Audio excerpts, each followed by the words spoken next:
शिव की शादी पार्वती के साथ। शिव जी की पहले शादी माता सती के साथ हुई थी। तब पिता दक्ष प्रजापति और माँ प्रसूति थी।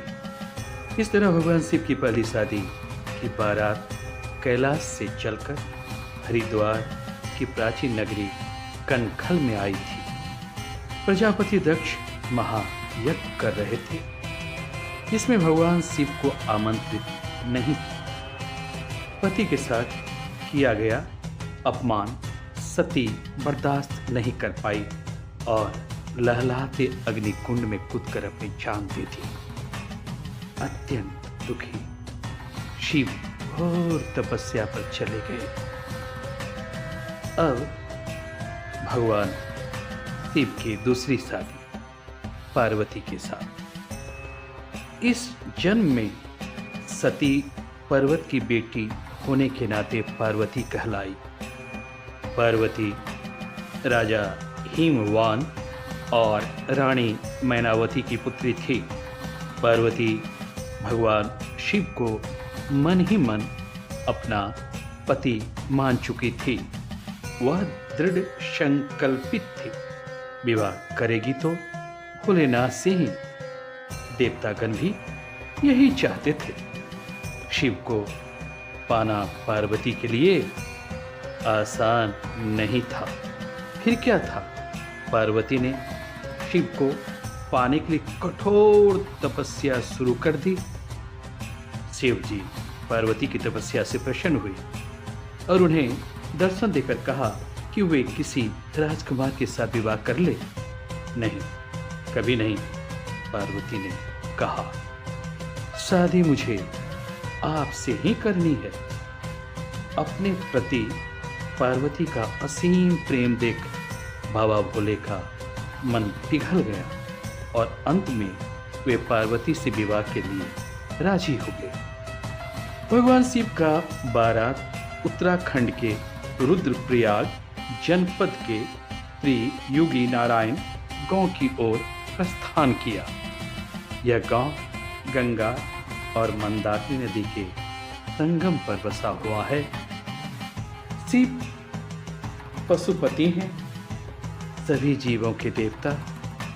तो भूमंडल के सभी जीव इस शादी में आमंत्रित थे, जहां एक तरफ भूत पिशाच चुड़ैल योगिन साकिनियां का जमघट था, तो वहीं दूसरी तरफ बाघ सियार कीड़े मकोड़े सांप बिच्छू झूमते हुए कतार से चल रहे थे। सभी मस्त और आनंदित थे। गांव के बाहर एक जगह बारात को थोड़ी देर के लिए ठहराया गया। भूत प्रेत मिलकर दूल्हे शिव को अपनी इच्छा अनुसार खूब सजाए। डाकिनियां सब मिलकर भगवान शिव के शरीर पर खूब भस्म लगाए। काजल की जगह कोयले की राख डाकिनियां और चुड़ैल मिलकर भगवान शिव की आंखों में लगाए। एक सियार दौड़कर आईना ले आया। शिव आईने में अपनी शक्ल देख मस्त हो मुस्कुराए। साथ ही सभी जानवर और मुस्कुराने लगे। गर्दन में फूलों की माला की जगह सांप और मुंड माल पहनाए गए। बारात दरवाजे पर लगी। माता मैना दूल्हे का गाल सेदने सहेलियों के साथ आंगन से बाहर आई। ऐसे अजूबे दूल्हे को देख मैना बेहोश हो जमीन पर धड़ाम से गिर गई। यह सुन पार्वती ध्यान कर भगवान शिव को समझाई, मैं तो आपके गुण की पूजा करती हूँ, माँ को तो सुंदर दामाद चाहिए। फिर क्या था? भगवान शिव महासुंदर रूप धारण कर मंडप पर आए।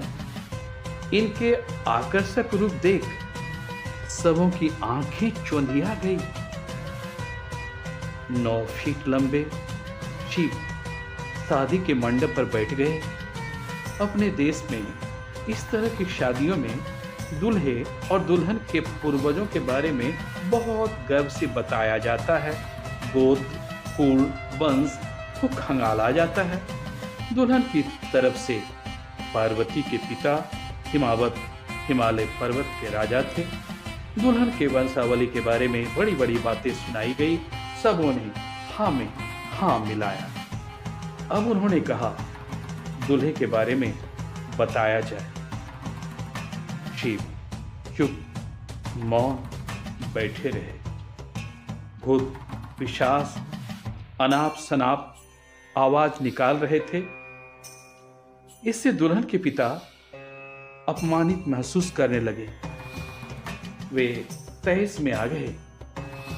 ऐसे व्यक्ति जिनके कुल खानदान का कोई पता नहीं, शादी के लिए अपनी पुत्री कोई कैसे दे सकता है?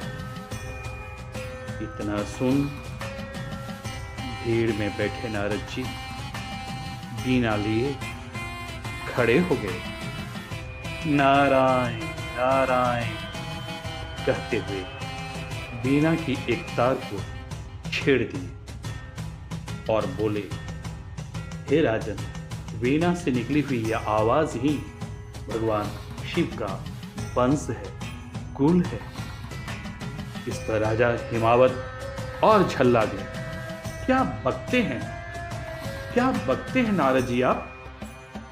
नारायण नारायण, ठीक से मेरी वीणा से निकली हुई आवाज को सुने। ओ ओ ओ ऐसी आवाज निकलती है क्या नहीं राजन?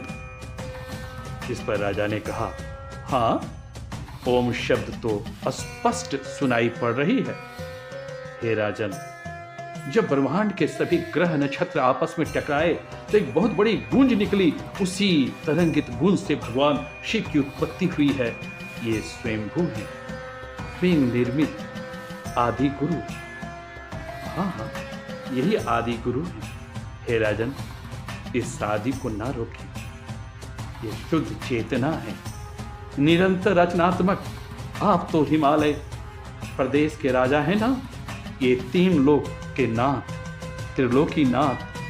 त्रिलोकीनाथ हैं। राजा मान गए। इस तरह भगवान शिव की शादी मां पार्वती से संपन्न हुई। यदि वीडियो पसंद आई हो तो लाइक और सब्सक्राइब करना ना भूलें।